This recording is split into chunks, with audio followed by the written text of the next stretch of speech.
Welcome to Planted, Finding Your Roots in STEM Careers. Journey with us as we navigate the winding path into tree and plant-related careers with professionals who have taken root or are still branching out.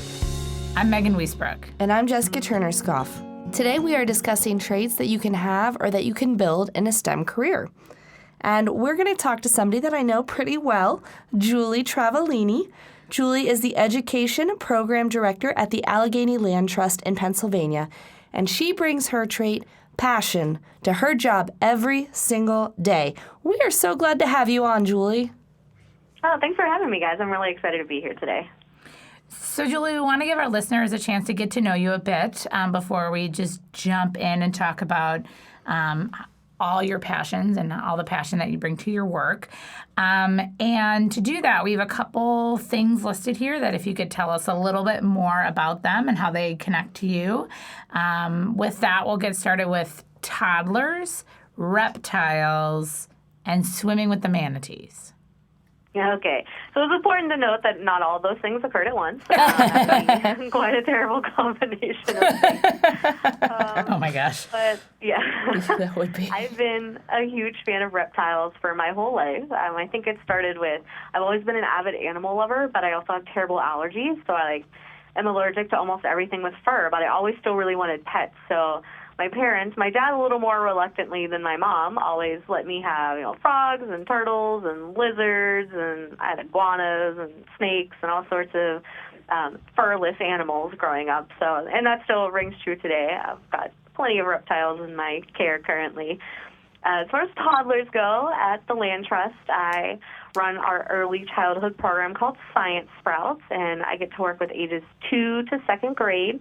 So I see a lot of little guys, and I love teaching the young kids about the world around them through using nature activities. And swimming with manatees, when I did an internship at the Cincinnati Zoo back in, 2008, I had the opportunity to work with the manatees on the weekend, and I got to swim with them and help educate people all about how cool they are. Well, they are very unique and awesome animals. When I was in middle school, I adopted a manatee because it was one of I had family in Florida, and we would visit manatees There's a lot of information about being cautious for boaters because manatees, they're relatively slow moving, and they're usually in warm, shallow waters where a lot of boating takes place. And so I love manatees, and I am super jealous that you got to swim with them, and they're so lovable, and they are really lovable animals. They are. They so really great. are, and they're so gentle. I got to hand feed them, and they only have 4 teeth way in the back of their mouth. They grind everything up. So cute. So to give them a treat, you have to put it all the way in their mouth. So the keepers, the first time I did it, I lost all the biscuits because I was I'm not sticking my hand in that multiple 1,000-pound animal's mouth. So you just stick your hand right in there. They don't bite or anything. They're just, it's crazy. I'll stick my hand in this huge gaping mouth. Julie, you are at a great point in your career. I mean, you have worked everywhere from A to Z, or arboretums to zoos. So you've done a lot of really cool things, and I imagine you've had some pretty special moments. So can you talk about what your most memorable experience has been so far? So I can kind of answer that from we'll say pre-career and now as a professional environmental educator. So when I was in college back in 2008, like I mentioned before, I interned with the Cincinnati Zoo, and I was actually able to spend some time, just like an afternoon, with the keepers who were caring for the Sumatran rhinos. And if you're not familiar with Sumatran rhinos, they are critically endangered. There are very few left on the planet, and at this point in time, since I was there, they've actually transferred all of the Sumatran rhinos left in the Western Hemisphere, the entire Western Hemisphere of the Earth, back over to Southeast Asia in an attempt to save that species. And so I actually got to see and touch and look into the eyes of a critically endangered animal, and to know that that animal is one of the last of its kind, and it's an animal that just a generation or two, possibly even my grandkids, will only know through books and the internet, probably more than the internet than books, really. But to have that experience and be able to look that animal in the eye was just incredibly powerful and incredibly humbling and very solidifying in the fact that, I want to make sure we're doing what we can so this doesn't happen to more species. This is a very, very, very powerful, humbling moment in all of life, not just in my career.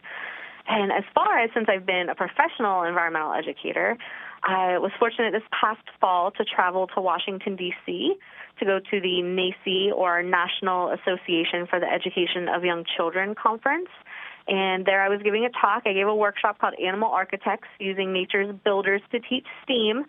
And in that workshop, we discussed birds and spiders and bees and beavers and all sorts of animals that build, and how you can use what they're doing to teach complicated STEAM topics to early learners.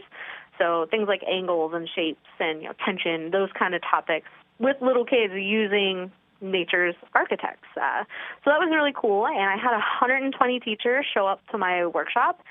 It was insane. It was so many people.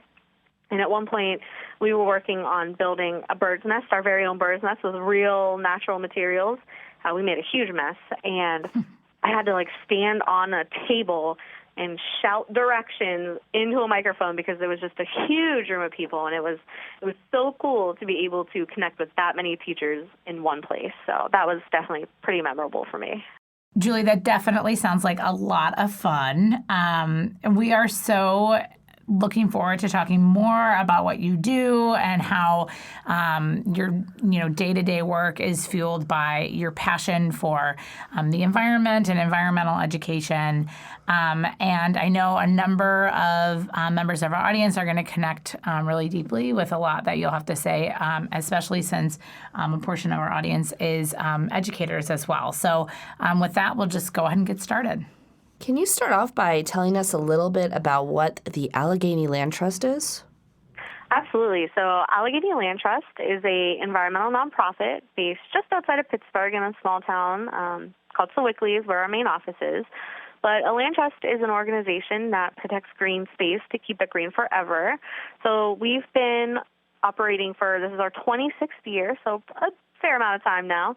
And we've protected over 2,600 acres of property in mostly Allegheny County. And for those not familiar with Pennsylvania geography, Allegheny County is the county that Pittsburgh is located in. So it's a fairly urbanized county, but we've protected a lot of land in it. And we pride ourselves on the fact that if you are a resident of that county, there is one of our safe and public green spaces within 12 miles of you. So every single resident is within a land trust property where they can go hiking, biking, bird watching, canoeing, kayaking, whatever it may be, hunting in some of our larger properties. So we are able to protect that land for people, and then we utilize a lot of the land. We steward it and then utilize some of it for educational programs. So we do field trips for kids. We do community programs. One of our properties is actually a wild plant sanctuary, so we do wildflower walks there, medicinal plants, so it's really cool. Lots of good stuff going on. I would imagine as the education program director, you wear a lot of different hats and have a lot of different, responsibilities. Can you talk a little bit or kind of summarize your role and kind of give an idea as to how, what you're doing in your STEM career? Yeah, so I like to say that I'm the fun aunt of science education because I'm not the person in the classroom with the kids all the time. I'm here at ALT, Allegheny Land Trust, that's ALT for short, and just got to clarify that. And I'm here writing all this fun, hands-on, outside STEM curriculum or lesson plans, and then I get to take it either outside to one of our properties or directly into the classroom of kids and do those activities with them. Sometimes I'll even bring bird nests or praying mantis oozebekas and fun books and all sorts of stuff. And it's kind of like being the aunt that comes in and gives the kids a pixie stick and then leave. So, I get to come in and get the kids all riled up and all fired up and all excited about science and STEM and nature, and then I kind of leave the fired up children with their teachers. But it's so fun, especially when we get to they connect with it so easy once you get them comfortable. So it's really fun to be in this position as a science educator. Now, I know, I've known you for a while, so for our listeners, their background information, we were actually college roommates at Muskingum University. Back in the day. Yeah. It's our 10-year this year, by the way. I know, it's crazy. I've had a lot of college classes with you, including one very memorable butterfly census, but we won't get into that today. So I've known you for a while. I've known that you've always wanted to be outdoors and in nature. But can you talk about, like, as a kid, what did you think you wanted to be when you grew up? Yes, as a kid, I always wanted to work with animals. I always wanted to work at a zoo or something similar. And pretty much for most of my life growing up, a lot of people told me I should be a teacher, and I kind of joked it off. I was like, no, I'm going to work with animals. And, I got to college, and, I always had the love of animals, but it wasn't until college when I really had the true appreciation for how cool plants are, physiologically, botanically, historically, all these different ways that plants have changed. Well, obviously they've changed our earth, but just throughout history, how vital of a role they've played in everything. So once I realized that, I was like, oh no, now I'm kind of torn. And then I realized, maybe I could do both. So I, on a whim, applied for an internship after my sophomore year that was environmental education. It was actually at the Dawes Arboretum. And I spent the summer there doing mostly, it was environmental education, but heavily focused on plants as an arboretum. So that was really cool. And I got to really combine my love of working with kids with my love of the outdoors. And that's when I really realized that, I could make a whole career out of that. It didn't have to be one or the other. So, so that's when I really realized that, that's really what I wanted to do. I mean, I still love animals. I still get to teach kids about animals, but now I just get to teach them about even more cool stuff. Well, there's the, from A Arboretum to Z Zoo, there's the A at Dawes Arboretum. Right. It's wonderful to hear kind of how, an internship or an opportunity that you took kind of planted that seed for passion, and you realized, it's an area that you want to explore more and have found a way for that passion to grow over time.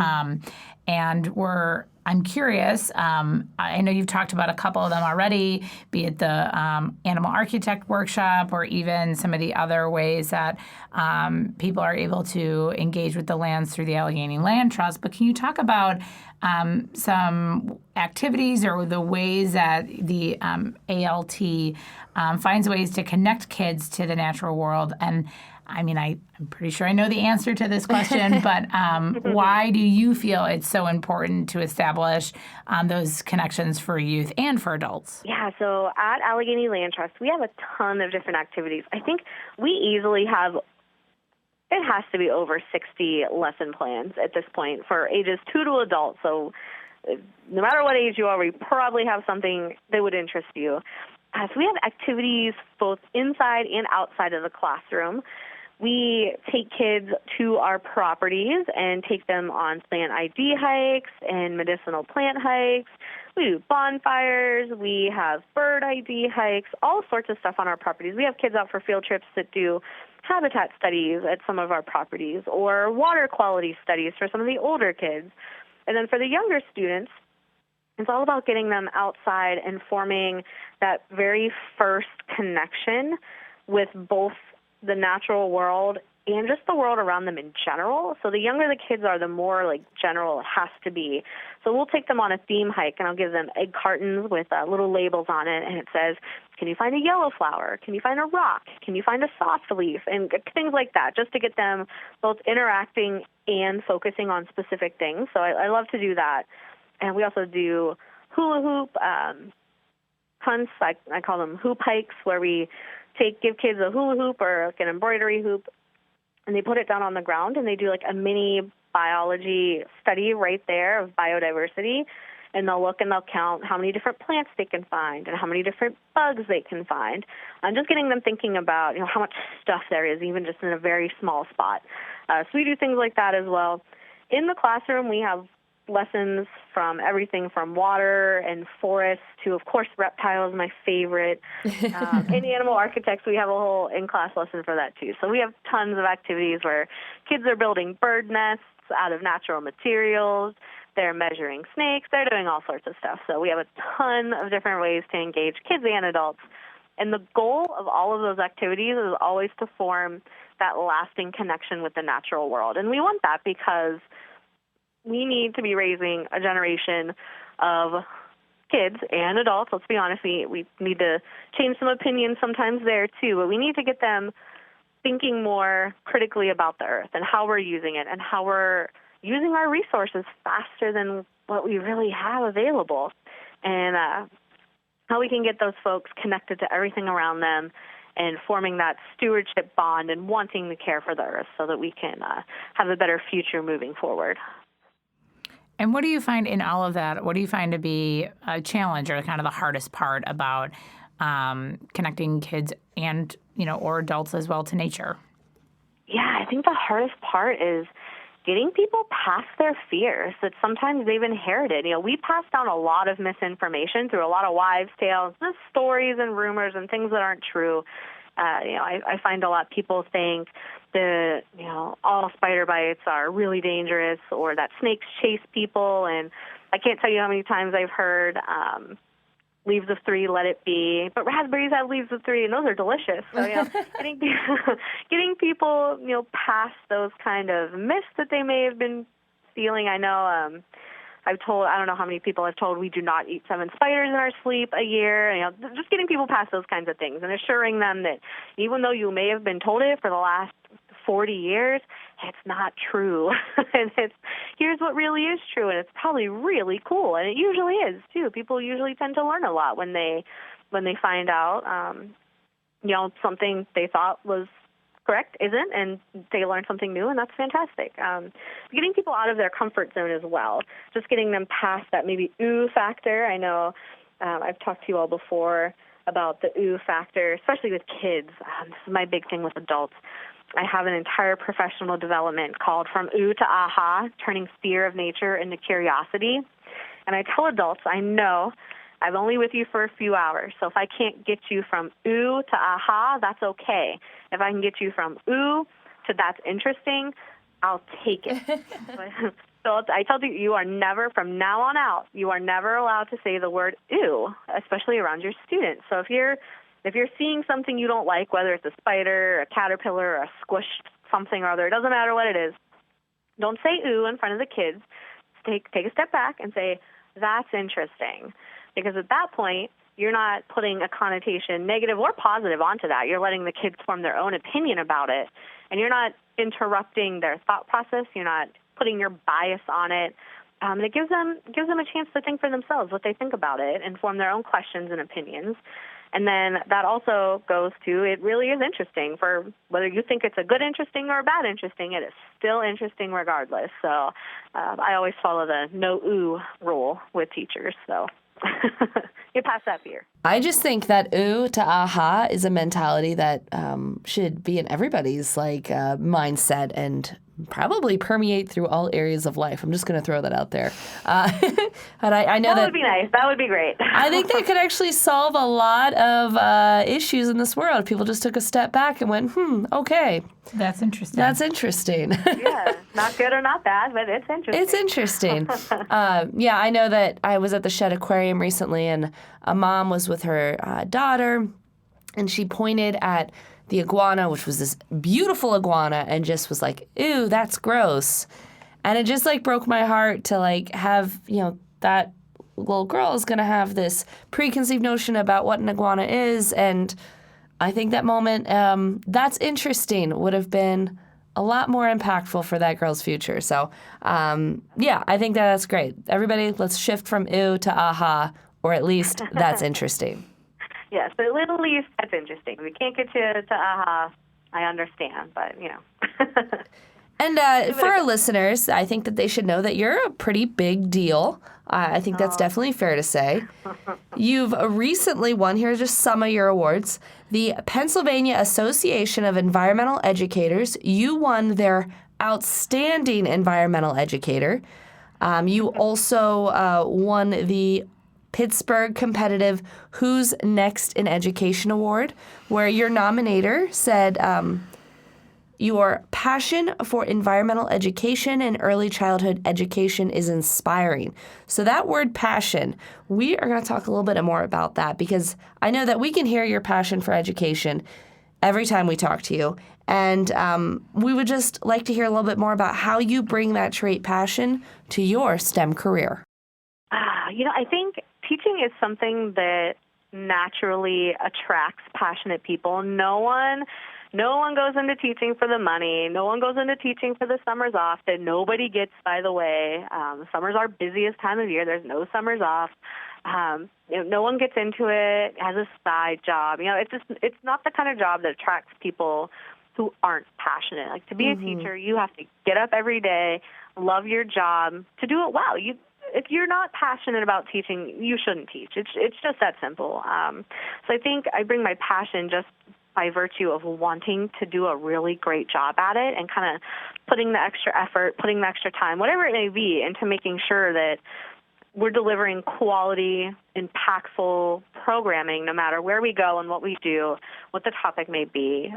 So just ensuring that we're putting out the best thing possible, and to really connect people with the earth, because we could hopefully make a lasting impression with people. So we definitely want to be bringing that passion into everything we do. So, Julie, I know in talking, with you today and in previously, we have a shared science nerdiness about all of us. And it's clear that we all, really love science, be it plants or animals or reptiles or what have you.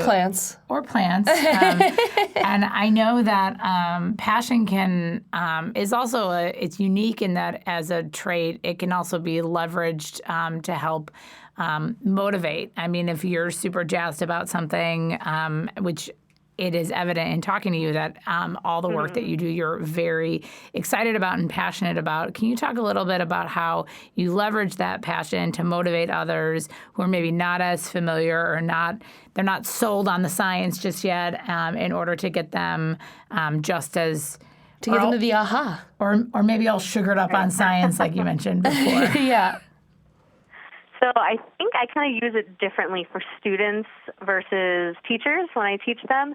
So for me, using passion to motivate students means really finding that connection between something they already know they enjoy and the outdoors, which is something they will probably enjoy but may not know that yet. So if I see a kid who's on a field trip and he's only there because he had to, or else he was going to sit in the room all day by himself, with a substitute. So if you see that kid and maybe he's wearing like a Mario Kart shirt, I'd be like, hey, did you know there are mushrooms that look just like that one in these woods? Let's see if we can find them.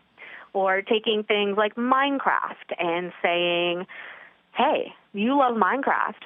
That means you're a good builder. Let's see if you can use your Minecraft skills and help me build this survival shelter over here with these sticks. So figuring out what that kid enjoys and connecting, because you can connect anything back to the outdoors.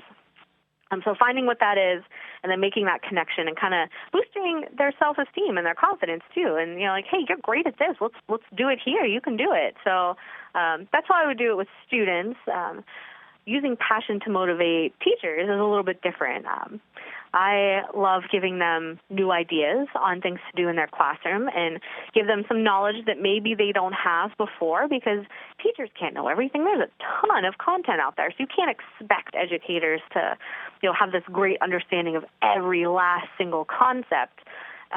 So giving them the confidence to do environmental education with their kids, regardless of the age, is vitally important. And I love to give them new ideas of things to do. And especially with plants, I feel like I see the same plant activity all the time. I keep telling teachers, oh my goodness, please stop putting a green bean seed on a wet paper towel in a Ziploc and putting it on the window. There are so many more cool, engaging activities to get kids interested in things like plants from an early age. So giving them the confidence and giving them some background knowledge, giving them new ideas. As always, I try to get them motivated, enthusiastic to kind of try some new environmental education activities with their kids. I know one cool example you've mentioned about that before is, hydroponics with pool noodles, and a really cool, fun activity that you can do in a classroom, which is outside the box thinking. So, which I just think is really cool. Now, I love that. I love that activity. I'm actually doing it at my house right now because it worked so well with the kids last year. So we cut down pool noodles and turned them into their own little mini hydroponic systems that kids can have right in their very own classroom, in case they have no access to an outside space at all. And we did it with our summer camp kids last year, and the camp lasted 27 days. And they had planted beans and peas, some faster-growing plants, so they could really see them grow. And by the time the kids left at the last day, some of them had actual beans on their plants that they had planted in their hydroponic system. So it was really cool. I'm growing kale and spinach and lettuce in my hydroponic garden at my house. So it's pretty cool, and that is definitely something I can share with your listeners today if interested. Yes, our listeners check out our bonus content for that. Now, I know that you've got you're a really passionate person just by your nature. So I'm curious to hear about how that's impacted your life beyond your professional role. That's definitely a for better or worse thing. I think anyone who's really passionate about anything kind of tends to bring that into other areas of their life. I know it's really hard sometimes when you're really passionate about what you do in your work and you think your work is important, that sometimes tends to spill over into other areas. And for better or worse, like I said, for better, I get lots done, and I have, once I set a goal, I stick to it, I meet those deadlines, but it also can be tiring too. It's one of those things that, you have to take some time for yourself to have that wind down time so that you're not totally burnt out. So passion is a great thing, but you got to manage it. Well, kind of along that vein, I know you're a member of a number of professional organizations. You're also the membership director for the Pennsylvania Association of Environmental Educators, the vice president of the Upper St. Clair Citizens for Land Stewardship, and the vice president of Science Tots, a STEAM organization. How is it that you find, when you are so passionate, how do you find ways to balance all of that so that, you're kind of able to weigh the areas that you want to have the most impact in without doing it all? Yeah, so time management, for one. Definitely I've always been good at that kind of skills, like setting a time where this needs to get it done, move on. So I'm very good at time management. And also, I think it comes down to really just prioritizing things, like what really has to get done right now, what maybe can wait a little longer, and what's a couple month goal. So really prioritizing things you have to do and where you have to be. And then along with interest, I try to find any time before I go to bed at night. I'm definitely an extroverted introvert. Like, I love people, I love socializing, I love being out teaching, but I need to wind down at the end of the day. I need to have some relax and reset time. So every night before I go to bed, I try to either read or I'll watch some true crime shows or play some Candy Crush. I don't want to talk about what level I'm on. It's embarrassing. It's really high. But just find something at night to kind of reset and rewind and just be able to start fresh the next day. It's really important. I think that's just great advice. Sometimes you just need to recharge and then be ready to tackle your projects and all the things you need to the next day. So yeah, mental health is mental wealth. I like that. I feel like we're just really killing it with the sayings in this episode. The A to Z, the ooh to aha, the fun and sugaring up on science. Yeah. We're just getting some real gems here. Well, we recently had an on-site workshop where we've had teachers come in and we showed them your profile and we said, what would you like to know about Julie Travaglini? And so one of the questions that came up was, what makes you hopeful about the next generation in regards to plant science and conservation? Yeah, so the generations coming up behind us just have access to so many resources and so much information. And they've always had that. They're growing up in a generation that has never not had instant access to information. So at this point, they're not having to struggle to find it. They've got it. So now that they've got that information, they're able to really expand upon it and come up with some really cool research topics, especially in conservation. I know we own a property that has an AMD, which is an abandoned mine drainage site. It essentially filters iron out of abandoned mine water before this water flows into our local creek and essentially into the entire watershed. And I can provide background information on that as well. But we have a lot of bonus content. We've got some fantastic research happening there with the algae and the plankton in regards to how it operates within that system. And someone's studying how grasses, whether native or exotic grasses, how they interact with that system. And just tons of great information and really creative conservation projects coming out of this next generation, because they've got all the info. Now they've got the opportunity to go a next step. So we're seeing some really great plant conservation and science projects coming our way, which is fantastic. Very cool. I know it's one of the things I'm always in awe about at the Arboretum is some of the ways that we use, the really cool ways we're using technology to study trees. And, I know it's along that vein that this next generation has a lot of unique opportunities in ways that they can leverage technology to look at things differently and make an impact. Yeah, and it's interesting to hear that kind of across, in different ways across the country.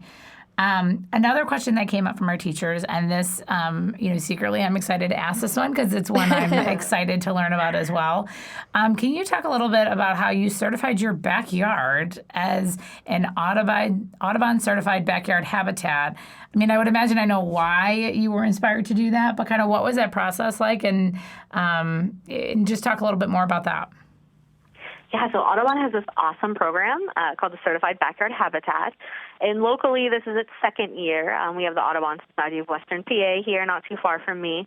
Nationally, I don't know if it's been around longer. I'm not sure. But it's a really cool program where somebody from Audubon will come out to your yard. It doesn't even have to be a yard. It could be a patio with a container garden. It could be anything. And they will help you make good choices for pollinators and native plants and birds and pretty much just your own little micro ecosystem. And it was really cool because I just purchased my house and I kind of had a blank slate. So they came in and they gave me suggestions for what kind of shrubs would do best and what kind of plants, and it's all this fantastic information. And then they look at everything like how many layers of habitat do you have? Do you have a ground layer, a middle layer, something tall like a tall tree? Do you have access to nesting, water, food sources, all these different aspects? Do you use pesticides, that kind of thing? And they come up with this plan for you on how to create the best possible little ecosystem in your own space. And it was so cool, and it was a really easy and fun process. I have spent a ton of time and money planting really cool plants and just making a bunch of different gardens. And it was so fun. I actually went through the process with the National Wildlife Federation this past year and got its second certification. And I started my own iNaturalist project for my house so I can keep track of all the cool stuff I find in my own backyard. And I was just on there last night IDing things, and I was checking my project for my house. And I have 170 unique species that I found, whether it's insect, plant, mammal, fungus within my little suburban yard. So I was like, that is so cool to see how much biodiversity is in a small space. So I always advocate for teachers to use iNaturalist, make one for your schoolyard, make one for your classroom. We know bugs get in there, so keep track of what comes in there, and show kids there's a ton of stuff happening in any size space. It doesn't even have to be outside. I love hearing you talk about iNaturalist. I know they have, I use it often if I'm not sure what something is and I want help IDing it, or I just want to keep an idea of like what's in and around some of the paths that I walk at work, or even in my own yard. It's such an easy to use tool. There's so many great educational resources through both iNaturalist and then the Encyclopedia of Life. And we'll make sure to include all of those in our bonus content. But it is such an easy and simple way to get students or children or adults engaged in citizen science through bio blitzes, and it's so much fun. So it's wonderful to hear another iNaturalist nerd talk about how they use it as well. All the time. iNaturalist everything. Another thing you mentioned is something that, the Morton Arboretum has developed a resource for. It's for the Northern Illinois, but it's the Northern Illinois Tree Selector. So if you are interested in planting a tree or a shrub, you can go online, and we'll, of course, link in our bonus content. But it helps you pick the right tree in the right place, so you can put it in the right place. And it also has some information on the right care you can give it afterwards. But, some of the things you can select for are, whether or not it's got fruits or flowers, which are something you can think about, like pollinators and birds. So that's just another resource to kind of think about your backyard or any space that you have control over, what you can contribute to make it a healthy ecosystem. That's so cool. I want one of those for Pittsburgh. Yeah. I want our own version of that. It's really cool. Yeah. So definitely we'll include a link to that. It's so hard because you're like shade versus sun versus wet soil versus dry soil. So that's awesome. That's a cool resource. Yeah, it's great. It's really great. And now, Julie, you also, you have a menagerie of reptiles, if you will. And I know that picking a favorite would be like choosing between children. But do you have a favorite type of reptile? I could never. I have bearded dragons and pythons and a uromastyx, and I have a couple invertebrates and a dog. I do have one like remotely normal animal. I could never pick amongst my reptiles who's my favorite, but I will say one of my favorite reptiles to teach people about are rattlesnakes, because rattlesnakes are fascinating. They're so cool. And they get a bad rap, and that's not fair because they rattle to tell you they're there for one, and two, they're not built for speed, so normally you can get away, and they don't chase you. I know I've heard that too. But their venom is so important for medical research. So viper and rattlesnake venom is both used in, like, researching ACE inhibitors, and I think ACE inhibitors were derived from a Brazilian pit viper venom. So they're vitally important to creating some life-saving medications for humans. There's a great book, if you're interested, for the bonus content called Venomous, and I could link you to that, all about how important animal venom is to human survival. It's fascinating. Great book. I can link you to that as well. And I love teaching people about that because it's something they don't know about that animal.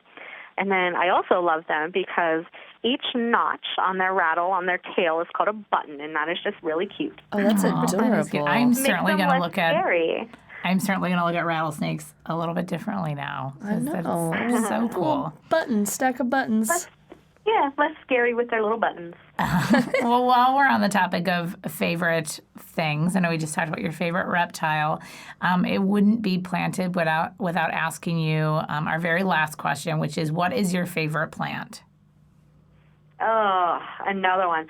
I could never choose a personal favorite plant. I have so many plants in my yard that I love. So I can't choose my own personal favorite. So I'll stick with, like last time, saying my favorite one to teach kids about. And that's probably jewelweed. So here in Pittsburgh, we don't have many other plants that look like a jewelweed plant. So it's really easy to show kids and to teach them what it is. And then they get so excited when they find it again because it's easy to pinpoint from other plants, and then they remember the name. They love being able to find that plant all the time then. And its seed dispersal is really cool because once the seeds are nice and kind of meaty, those seed pods, you squeeze them and they have mechanical seed dispersal. So once you push down, you barely even have to put like any pressure on it at all. The seeds will spring out of there like they were spring loaded, and they'll curl up into like little curls, and the kids love watching that, and it's so fun for them. And they're helping disperse the seeds. So, I let them do it all they want. So they love watching that happen. And medicinally, jewelweed's important because it can help relieve poison ivy, itches, or a stinging insect bite. So another cool thing to teach them. Not only is it just a really cool plant, but it also has some real importance too, like most plants. Well, that's just great. I mean, Julie, I know that we both have really enjoyed having you here today.